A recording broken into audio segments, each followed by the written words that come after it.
Hi, my name is Jake. I'm 38 years old. My wife, Sarah, is 36, and I never thought I'd have to write something like this about us. But here I am, ready to spill everything in detail, to confess, so to speak, to tell you a story filled with betrayal, revenge, and a whole lot of awkwardness. But first, let's rewind a few weeks so you can experience everything just like I did. Our life looked perfect. From the outside, we were the quintessential suburban family. 2 kids, a dog named Buster who had an unhealthy obsession with squirrels, a house with a white picket fence. Okay, it was more of a slightly chipped wooden fence, but you get the picture, and 2 cars in the driveway. Sarah and I had been together for 15 years, married for 12. We had our routines, our inside jokes, our comfortable rhythm. We even still had date nights, although they usually involved takeout and binge-watching some true crime documentary on Netflix. Things were fine. That's the problem, isn't it? Fine. It's a breeding ground for discontent. Lately, though, fine had started to feel a little off, like a slightly out-of-tune guitar string, a dissonance that vibrated just below the surface of our everyday life. It started subtly. Sarah started staying up later than usual, claiming she was catching up on work emails, which, as a marketing manager, was plausible. Except her work emails never seemed to require her to be whispering on the phone in the hallway at 2 a.m. I'd pretend to be asleep when she came back to bed, my back to her, my ears straining to hear if she was talking to anyone else. Then there were the secrets. She'd clutch her phone like it was a precious jewel, flinching if I even glanced in its direction. She changed her password, which, okay, fair enough, everyone needs privacy. But she started taking her phone to the bathroom with her, even when she was just showering. A feat of impressive dexterity, I had to admit. And the way she'd shut down her laptop the moment I walked into the room, it was also suspicious. Like a bad spy movie. I started to feel like I was living with a stranger. My wife, the woman I'd built a life with, was becoming a mystery to me. I tried to brush it off. Maybe I was just being paranoid. Maybe I was overthinking things. But the feeling persisted, a nagging unease that burrowed into my brain and refused to let go. It was like a low hum, a constant background noise that I couldn't quite tune out. I'd find myself zoning out during dinner, lost in my thoughts, trying to decipher the subtle shifts in Sarah's behavior. The way she'd avoid my gaze, the forced cheerfulness in her voice, the way she'd suddenly become interested in antique dolls. Seriously, dolls. Creepy, porcelain-faced dolls with vacant stares. Our house, which was once a sanctuary of family photos and kids' artwork, was now slowly being invaded by these unsettling figures. Sarah claimed they were vintage and collectible, but they just gave me the willies. It was like living in a horror movie. And then there were the photos she kept on her phone. I'd catch glimpses of them when she was scrolling through her gallery, seemingly innocuous pictures at first glance. A selfie in a new dress, a picture of a particularly vibrant sunset, a close-up of a flower in our garden. But then there were the others, the ones that made me pause, my stomach twisting into a knot of unease. There was the photo of her in the dressing room at the mall trying on a dress that was, well, let's just say it left very little to the imagination. It was the kind of dress that screamed, "Look at me." The kind of dress that Sarah would never have even considered wearing a few months ago. Then there was the picture of her at a work conference, standing a little too close to a colleague, their bodies almost touching, a suggestive smile playing on her lips. And the selfie she took in our bathroom, wearing nothing but a towel, her hair tousled, her eyes smoldering into the camera. These weren't the kind of photos a happily married woman takes. These were the kind of photos a woman takes when she's trying to get someone's attention. Someone other than her husband. The realization hit me like a punch to the gut. Was Sarah having an affair? The thought was so absurd, so out of character for her, that I almost dismissed it. But the evidence was mounting, whispering doubts into my ear like a sinister chorus. I remembered a conversation I'd had with my grandfather years ago, when I was just a teenager grappling with my first heartbreak. He was a wise old man, my grandfather, with a lifetime of experience etched into his weathered face. He told me, "Son, always trust your gut. It's the voice of your ancestors, whispering wisdom from the past." If something feels wrong, it probably is. And something definitely felt wrong. Very wrong. The dolls, the photos, the late-night phone calls, the secrets. It all added up to a picture I didn't want to see. But I couldn't ignore it any longer. I had to find out the truth. I had to know what Sarah was hiding. My mind raced, trying to come up with a plan. I considered confronting her directly, but I knew she'd deny everything. I needed proof. I needed to see those messages with my own eyes. But how? Sarah was always so careful with her phone. She never left it unattended, not even for a minute. I felt a surge of frustration, my hands clenching into fists. Then, a memory flickered in my mind. A conversation with a colleague about a new app that allowed you to monitor your child's phone activity. He joked about using it to spy on his wife, but I dismissed it at the time. Now, the idea seemed less like a joke and more like a lifeline. I spent the next few hours researching the app, my heart pounding with a mixture of guilt and determination. Was this ethical? Was I crossing a line? But then I'd picture those photos on Sarah's phone, those suggestive poses, those smoldering eyes, and my resolve would harden. I had to know. I deserved to know. The app was surprisingly easy to install. All I needed was a few minutes alone with Sarah's phone. The opportunity presented itself the next day when she went for her weekly yoga class. My hands trembled as I entered her password. I'd managed to sneak a peek over her shoulder a few days earlier, my stomach churning with anxiety. But I pushed through the fear, my need for answers overriding any lingering doubts. The app downloaded quickly, its icon disappearing discreetly into the background of her phone. I felt a surge of adrenaline, a sense of power mixed with a growing dread. What would I find? What secrets was Sarah hiding? I took a deep breath, bracing myself for the truth, no matter how painful it might be. I opened the app, my finger hovering over the icon. This was it, the moment of truth. I clicked on the icon, and the screen lit up, revealing a list of Sarah's recent contacts. And at the top of the list, a name I didn't recognize. Producer. My blood ran cold. Producer.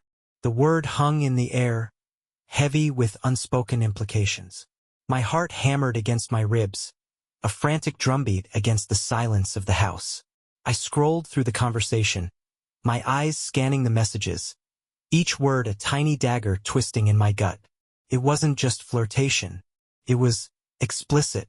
Sarah was talking to this producer about starring in adult films. Detailed descriptions of the kinds of scenes she was willing to do, the things she was willing to try, things she had never even hinted at wanting with me. I felt a wave of nausea wash over me. I stumbled back, nearly knocking over one of those damn dolls. Its glassy eyes seemed to mock me, their vacant stare reflecting my own growing horror. My wife, my Sarah, the mother of my children. Was this really happening? Was this the woman I had vowed to spend my life with? The woman I thought I knew so well? I sank into a chair, my head in my hands, trying to make sense of it all. It was like a nightmare, a surreal and twisted version of my life playing out before my eyes. I felt betrayed, humiliated, and utterly lost. How could she do this to me? To our family? What had I done to deserve this? My mind raced, trying to find some explanation, some justification for her actions. Had I failed her somehow? Had I not been attentive enough? Had I not been exciting enough? The questions swirled in my brain, a tormenting vortex of self-doubt. I thought about our life together, the years we'd spent building our family, the dreams we'd shared. It all seemed like a lie now, a carefully constructed facade that was crumbling before my eyes. I thought about our kids. How would this affect them? How could I explain this to them? The thought of them finding out, of their innocent world being shattered by their mother's betrayal, made my blood run cold. I had to protect them. I had to shield them from this ugliness. I closed my eyes, trying to block out the images that were flashing through my mind.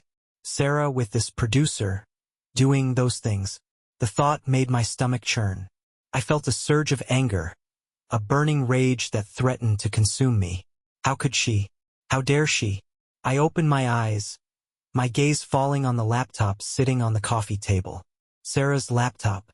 I knew I shouldn't do it. I knew I was invading her privacy. But I couldn't stop myself. I had to know more. I had to understand. I walked over to the laptop, my hands trembling as I opened it. It was password protected, of course. But I wasn't going to let that stop me. I had to know the truth no matter the cost. I remembered something else from my grandfather, something he said about facing your fears. Son, he'd said, the only way to conquer your demons is to look them in the eye. I took a deep breath and started trying different passwords. Birthdays, anniversaries, pet names. Nothing. Then, I remembered something Sarah had mentioned a few weeks ago, a new security question she'd set up. Something about her favorite childhood book. I typed in the title of the book, my heart pounding with anticipation, and the laptop unlocked. I scrolled through her emails, my eyes scanning the messages, searching for anything related to this producer. And then I found it. A series of emails, filled with the same explicit details as the messages on her phone. But there was something else, something that made my blood run even colder. Sarah was talking about 5 guys. She was fantasizing about being with 5 guys at once. My breath hitched in my throat. 5 guys? Was she serious? What kind of woman was my wife? I closed the laptop, my hands shaking. I felt like I'd been punched in the stomach. The air knocked out of me. Couldn't breathe. Couldn't think. All I could feel was a deep, gut-wrenching pain. A pain that I knew would never truly go away. I stood there for a long time, staring at the laptop, at the dolls, at the photos on the coffee table. The pieces of the puzzle were all there, scattered before me, forming a picture I didn't want to see. But I couldn't ignore it any longer. I had to face the truth, no matter how ugly it was. My wife had betrayed me. She had shattered our life, our family, our future. And I knew, in that moment, that I could never forgive her. I would never trust her again. But what was I going to do about it? How could I possibly move on from this? The questions swirled in my mind. A chaotic storm of anger, confusion, and despair. I knew I needed to talk to someone.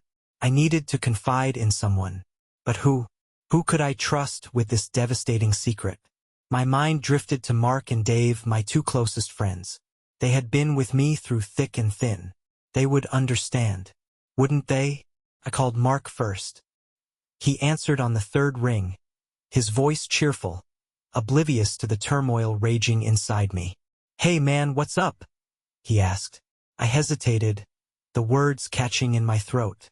How could I tell him something so unbelievable, something so humiliating? But I took a deep breath and plunged in. I told him everything. The late-night calls, the secret messages, the photos, the producer. And then the 5 guys. I could barely get the words out. There was a long silence on the other end of the line.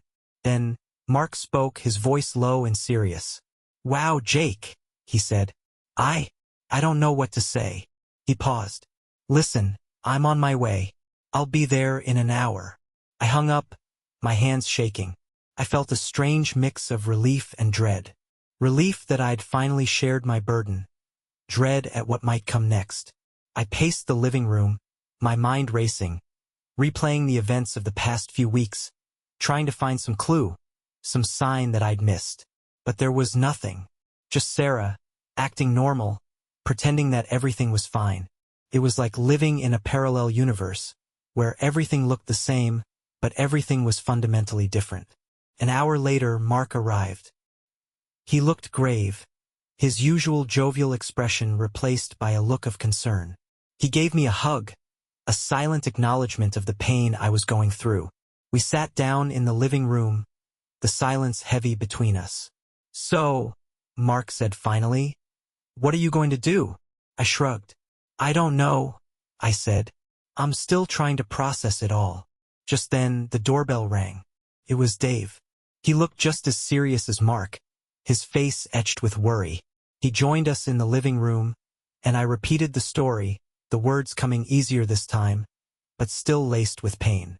When I finished, Dave leaned back in his chair, his brow furrowed. "Jake," he said slowly, "there's something you should know." My heart sank. What else could possibly go wrong? What is it?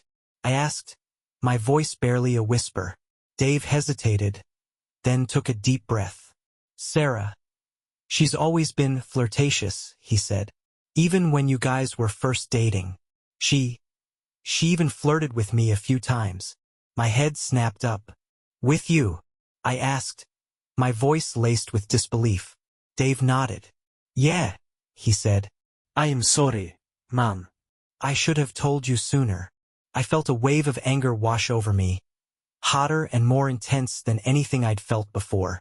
My wife, flirting with my friends. It was like a knife twisting in the wound. When? I asked, my voice tight. A few years ago, Dave said. At your birthday party. She came on to me in the kitchen. I closed my eyes, trying to suppress the images that were flooding my mind. Sarah with Dave in my house behind my back. The betrayal felt even deeper now, more personal. And you didn't say anything? I asked, my voice laced with accusation. I was embarrassed, Dave said. I didn't want to cause trouble. I thought it was just a one-time thing. I nodded, but I didn't believe him. I knew there was more to the story, but I didn't push it. I was too tired, too emotionally drained. Mark spoke up. Jake, he said. We're here for you, whatever you decide to do. We'll help you get through this. I looked at my two friends, their faces etched with concern. I knew they were telling the truth. They were my friends. They would help me, but how could I ever trust anyone again? How could I ever trust Sarah? I'm going to get a divorce, I said finally. There's no other way. The decision to divorce Sarah was like a weight lifting off my shoulders, a sense of clarity amidst the chaos. But it also felt terrifying, like stepping off a cliff into the unknown. I knew it wouldn't be easy. We had kids, a house, a life together. Untangling all of that would be messy, complicated, and painful. But I couldn't stay with her. Not after what she'd done. The trust was broken, shattered into a million pieces. I could never look at her the same way again. Mark and Dave were incredibly supportive. They helped me find a lawyer, a tough, no-nonsense woman named Brenda who specialized in divorce cases. Brenda listened to my story, her expression grim. She'd seen it all before.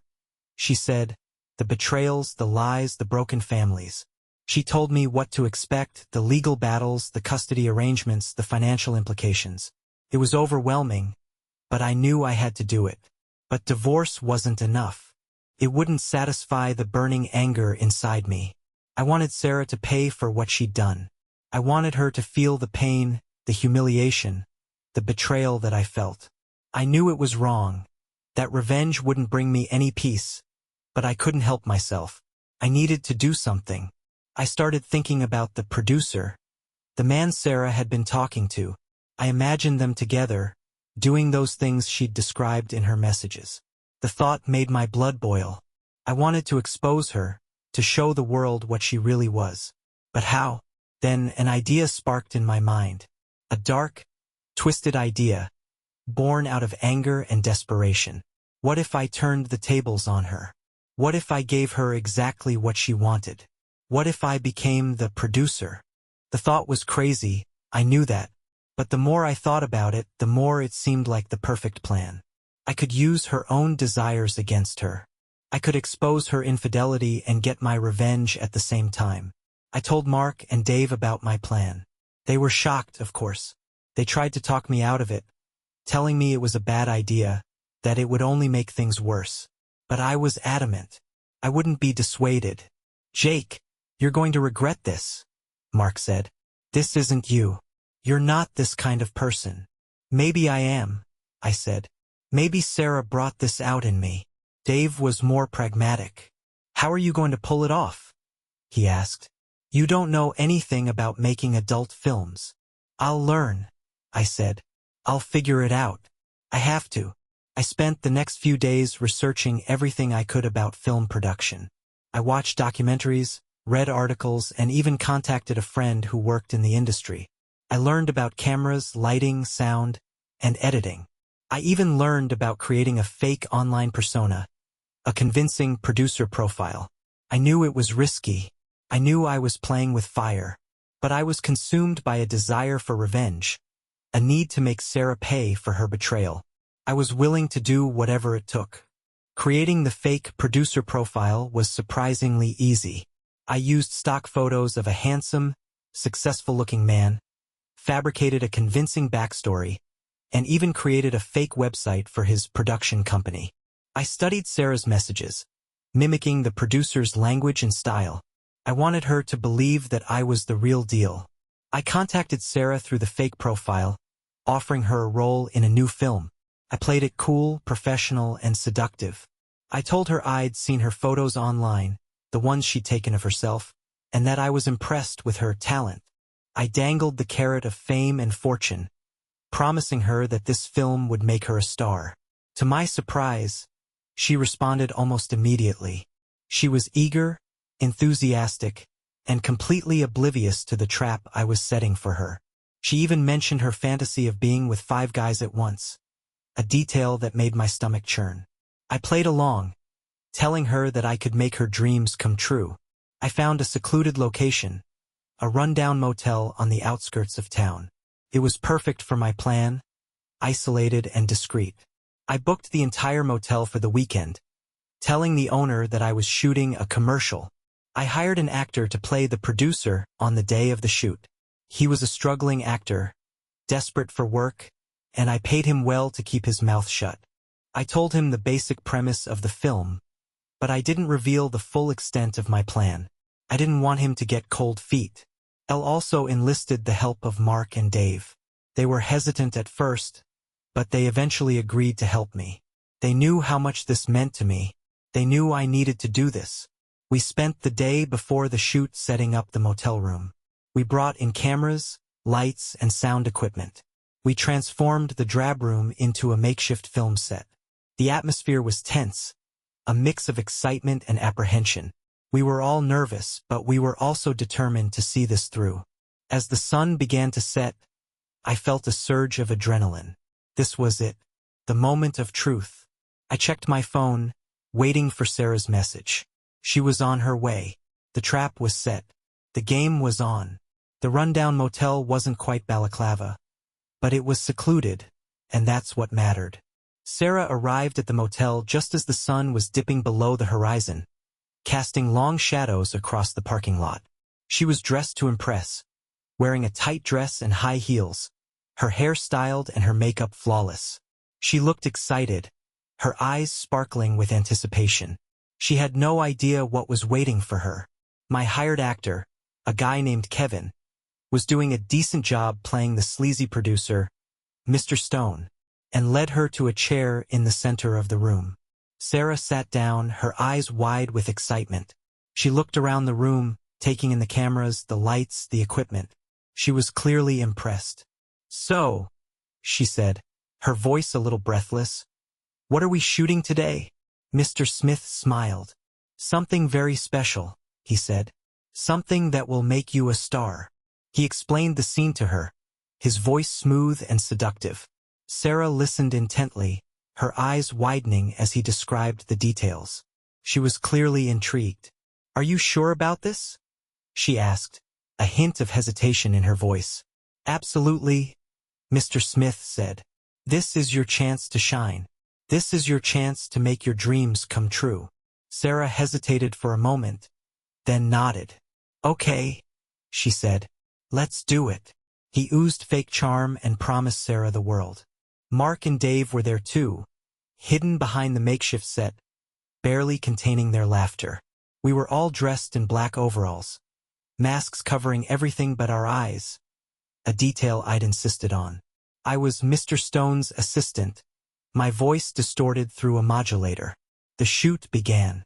Sarah, still high on the promise of stardom, performed the scenes Kevin directed. They were degrading, humiliating, exactly the kind of stuff I knew she'd been craving based on her messages. At one point, she paused, a flicker of doubt in her eyes. "Is this really necessary?" she asked, her voice trembling slightly. "Of course, darling," Kevin purred, flashing a predatory grin. "You want to be famous, right? Big money, bright lights. This is the price you pay. Mark and Dave snickered behind the scenes. I could barely keep a straight face myself. Yeah, Sarah. I chimed in, my voice distorted and robotic. You want the money, right?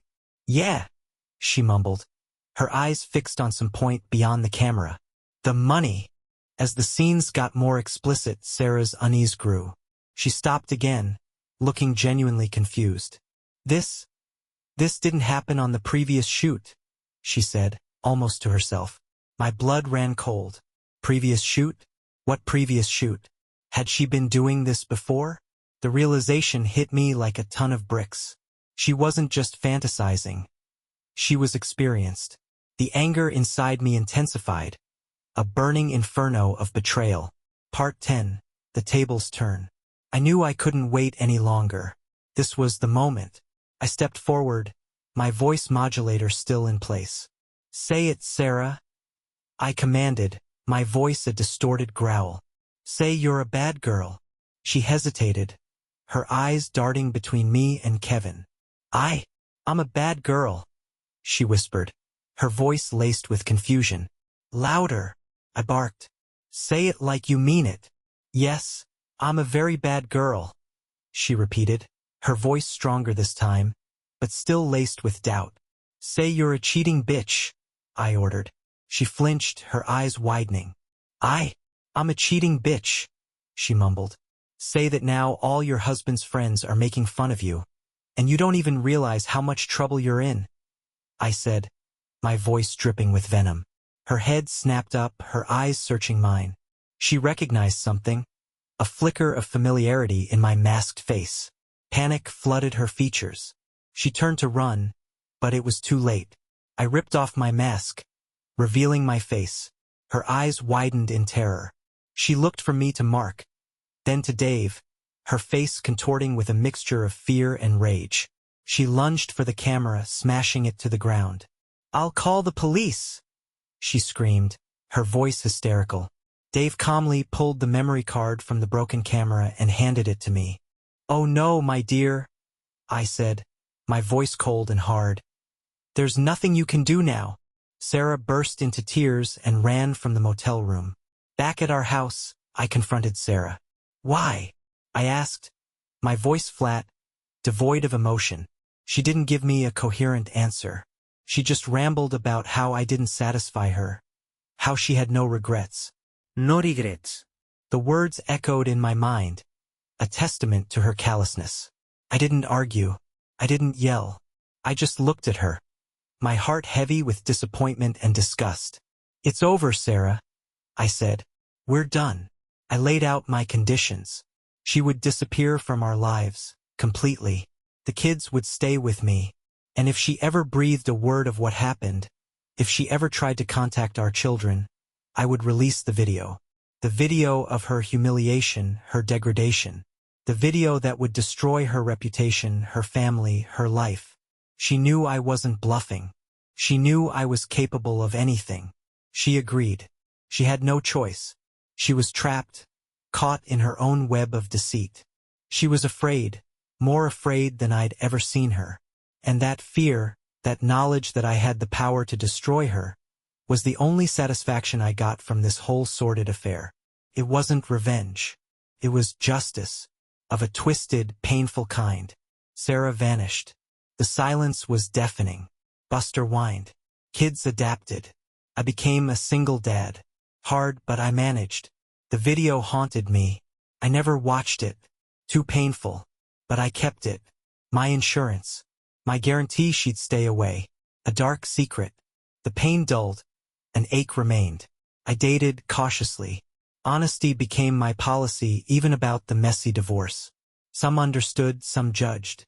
I didn't care. No more secrets. Years later, watching the kids play, I thought of Sarah. Not with anger, but detachment. Like a character in a book. I forgave her for myself. Letting go was freeing. The video remained. A reminder of darkness, but also my strength. Life goes on. From broken things, something new, stronger, can emerge. Not perfect, but mine.